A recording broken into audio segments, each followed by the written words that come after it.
So first of all, a huge thanks to Durank Blue Gray for getting us over here and giving us an opportunity to speak. That's fun. And feel very happy to see so many young Gen Next students. So great. I'm feeling very happy about it. So in my life, there are always challenges. So here we got a different challenge. This is not working, so I have to keep looking back. So if you see me looking backward, it's not because I got a twist in my neck or something. It's because this thing is not working. Okay? So here's how we're going to start. This is a subject which is being given to me. So the way I describe myself is I am a MiG-21, the first generation or the second generation fighter, which has been upgraded, thankfully. So right now I am 4.5, tending towards, 4.5 to 5th generation fighter I've become right now. So let's go ahead with this. This is something very interesting topic. So let's, So this is a Latin word. Can somebody tell me the meaning of that? Not you. Somebody from behind. Caveat emptor. It means let the buyer beware. And what is this? The bottom one. User be. Why is it put over there? Is that you guys are all going to use AI, you all are going to use everything, but it is your responsibility to ensure that what you get is right. Otherwise, you might end up in a funny situation.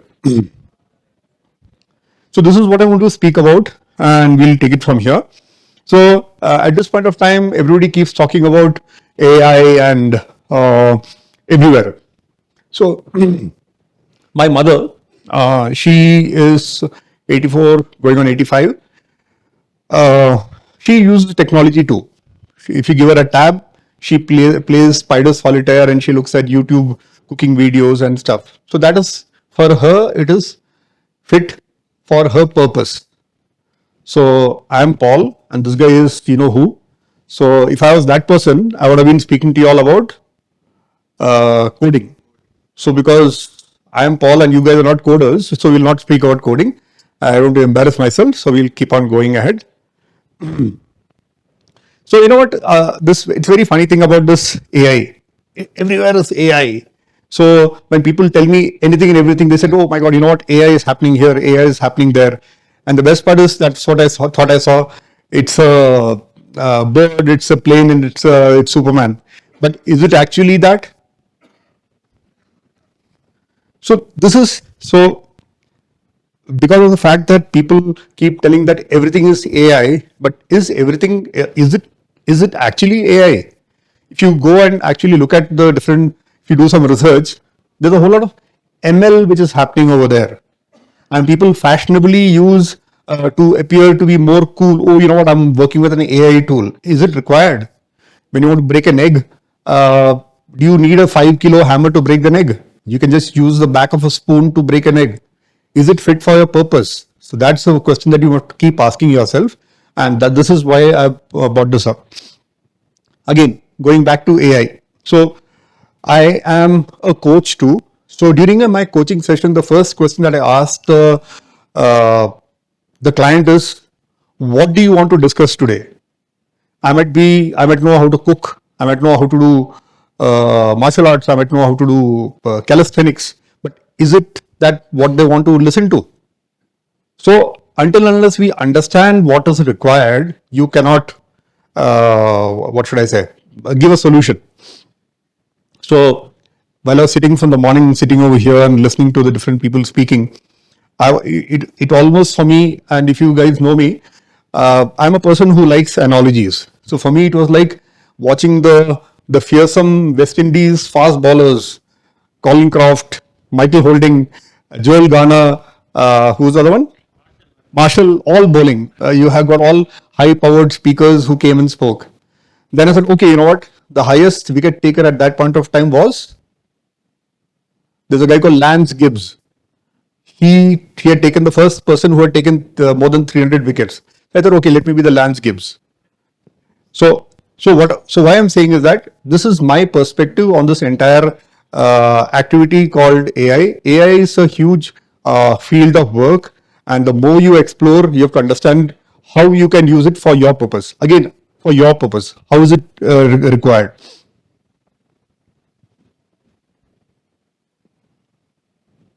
Oops. Okay. Yeah. So I was telling about the AI. Everywhere is AI. AI tea, AI ice cream, AI whatever. So you can keep putting out it everywhere. But is it of use? So how is it going to benefit you? That's a question that all of us must always analyze.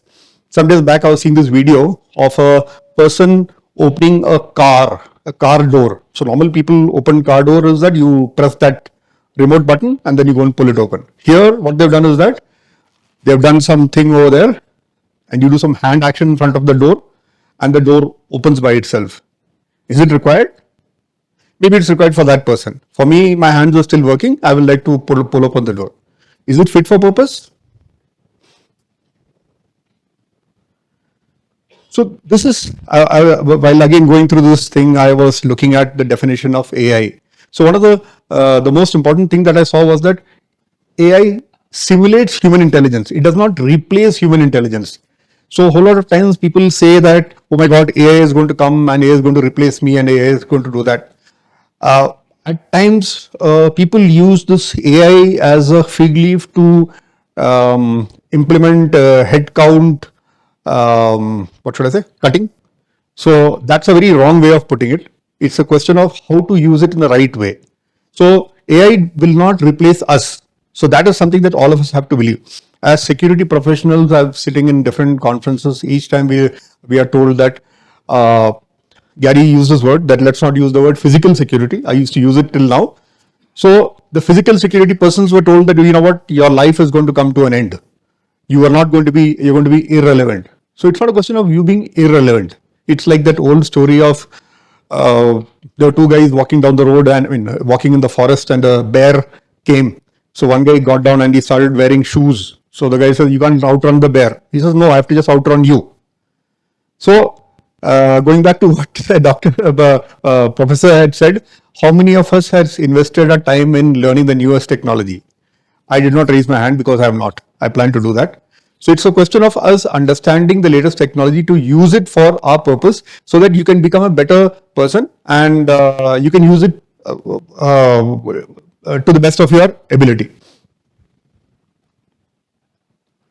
So, okay. Yeah. So this is the difference between AI and ML. If you actually look at it, there's a whole lot of similarities and how it has been, how it has developed. So without the ML world being there, AI would not have happened. So it's an evolution which has happened over the period of time.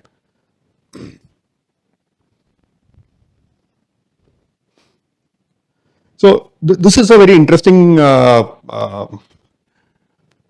slide in which I have quoted Albert Einstein. Speaks about imagination. Until unless you have imagination of how you can use the AI as a tool, the LLM as a tool, you will not be able to use it in the proper way. So do not be afraid to experiment with the LLMs. Do not be afraid to make mistakes with it. So with all due respect to the coders in this world, physical security people earlier was always told that, oh, you know what, you guys are not as brilliant as the coding world. So I keep reminding them that, you know what, there was something called Y2K. If all of you all are so brilliant, how did you all not predict that Y2K was going to happen? So Y2K happened, and people do not know at that point of time. Nobody thought that from what will happen on January 31st. Sorry, I was just trying to see how much of you all are awake. I'm very happy that you all have passed the test. Thank you. So on the right side, this is so what is that?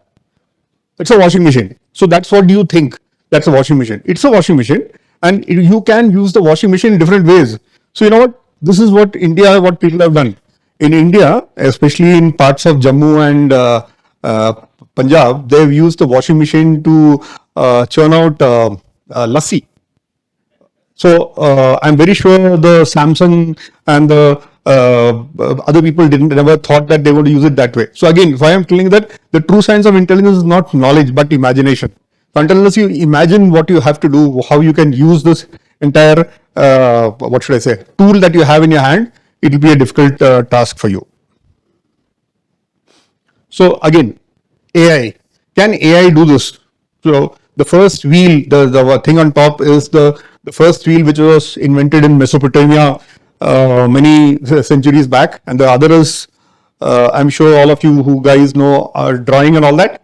That is something called Vincent van Gogh. He made something, and that is E to MC square. And yeah, the Y2K again appears over here. The cryptocurrency, and so why am I putting all this thing? AI cannot go and invent something new. AI, if you once you make something, then it can help you develop it, refine it, make it into the next possible thing. This is my take. I'm very sure that there will be other takes, but this is something that what little knowledge that I've had in reading and understanding stuff. It's a question of you have to know what you want to do. You have to be able to imagine what you want to do, and if you don't do that, then you cannot use it to the best of your ability. So around 1.5 years back, I shifted my role and I came into the role of a consultant. So now I wear the glasses of a consultant to see. So I was reading out. So I was reading up and trying to find out why do people call consultants, and this is some of the things that I got that how. Why? So earlier I worked in different organizations. When I was working in that organization, I knew what to do in security or in particular risk in that particular industry. I did not know something else earlier. So when I was working in Henkel, that time Gary was in Pinkerton. So there was one situation that happened and I did not know how to deal with it. I had to take his expert advice and he gave me a solution. We used it. So why am I mentioning that? Look at AI as being a consultant who is going to come and give you advice. There are a lot of similarities.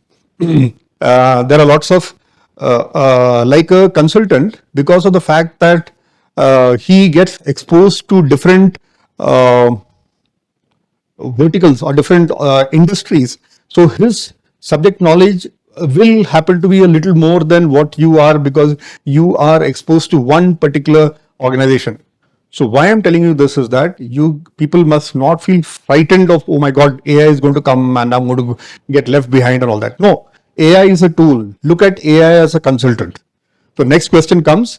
So again, going back to the coaching, the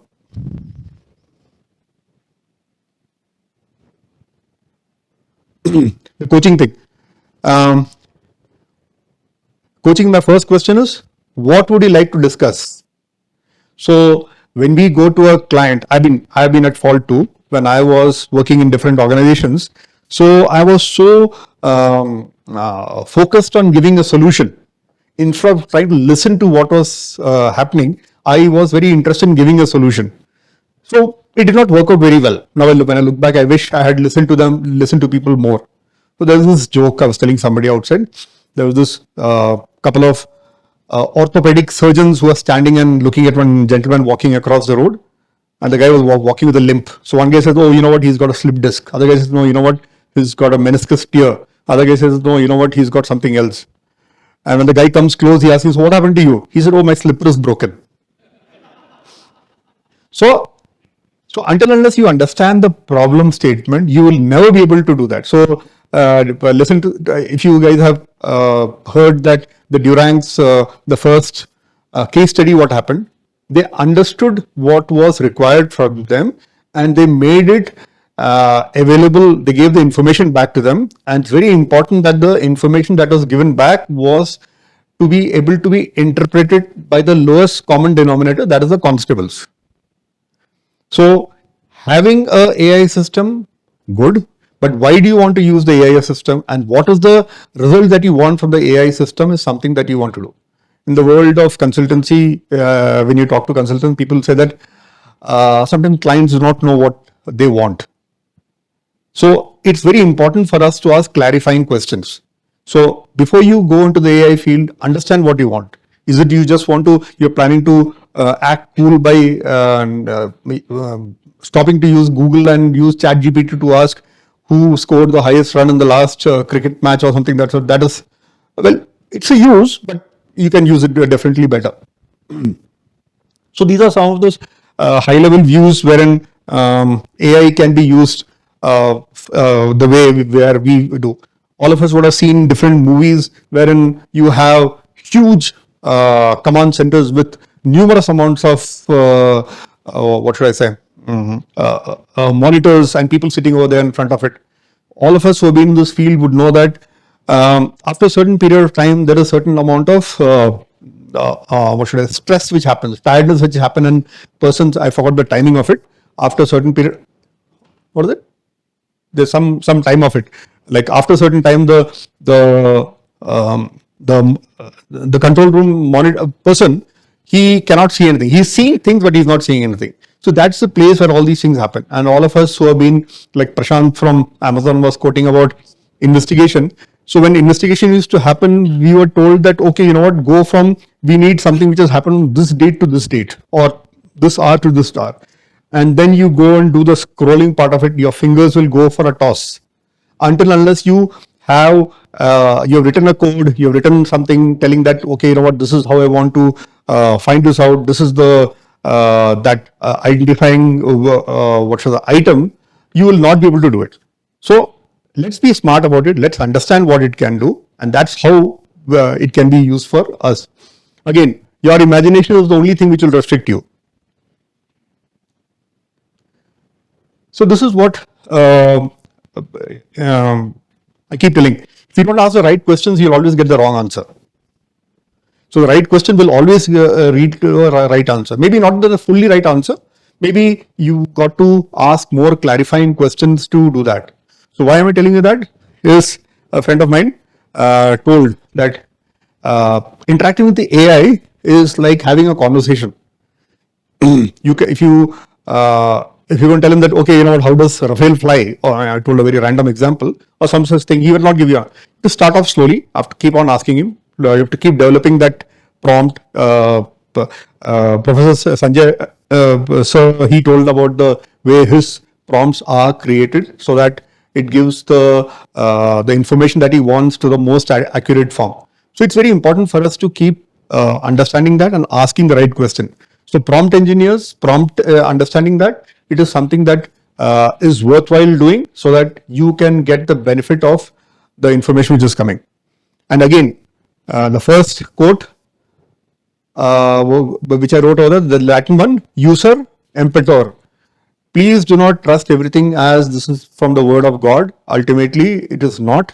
There's something called data bias. There's something called data poisoning, which I'll be speaking about in a very little while. So the limitations of LLMs. So when people say that, oh, I'm going to get replaced. No. If you do not know how to use LLMs, then it might impact you. Your job will still be there, but you've got to understand how to use these models, these tools which are there. It's like telling that today that I will not use a cell phone, I will not use this, I will not use that. At that point of time, it can get a bit limiting to you. Others who are using these tools will be able to go ahead of you. So this is something called data poisoning. Data poisoning, at times, one of the speakers had referred that at times the LLMs wants to please the user, and it will give you answers which you will like to listen. So in the security world, if you get information out from LLM which is too good to be true, please cross verify. If you don't cross verify, you might end up in a problem. It's very important that data poisoning will happen, and it is something that is going to affect you in more ways than one. Please look at that. Again, so here the most important part which I keep repeating is the human being is central to this entire equation. It's just a tool. It's like the ancient man when he learned how to use tools. The first tool that he developed was sort of a hammer. He broke those things and he made it into a pointed thing and he used that. So that was his first tool. So AI is a tool which we have to learn to understand, and it's a very powerful partner in progress, and its value lies in how we use it.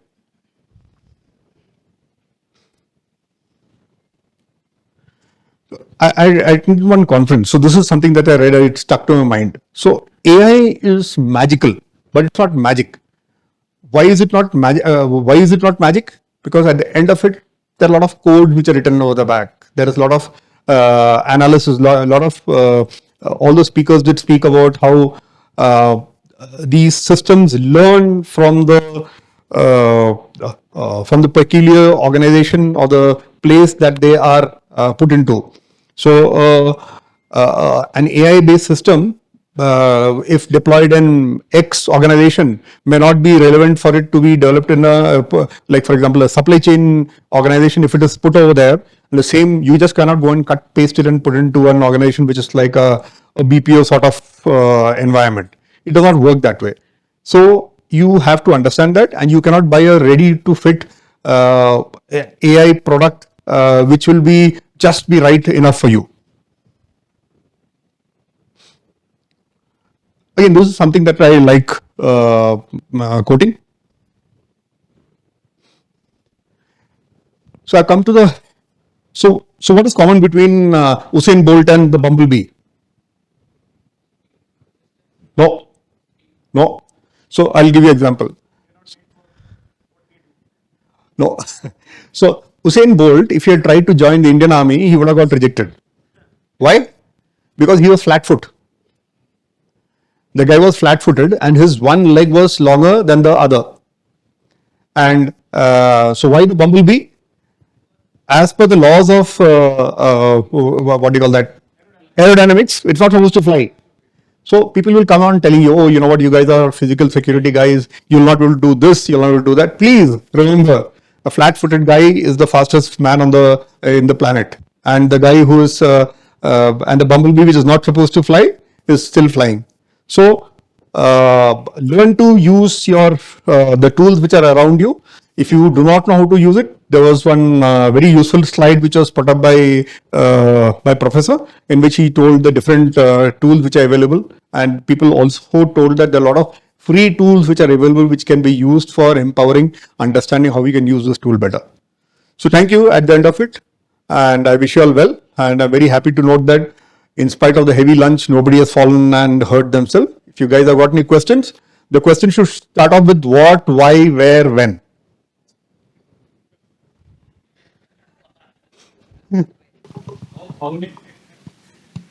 How old?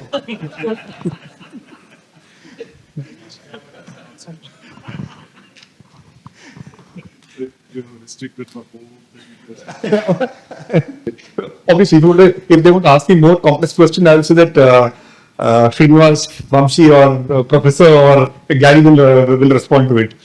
That was my second thing. But if you guys have got any questions, I'm very happy to respond to it in the best possible manner.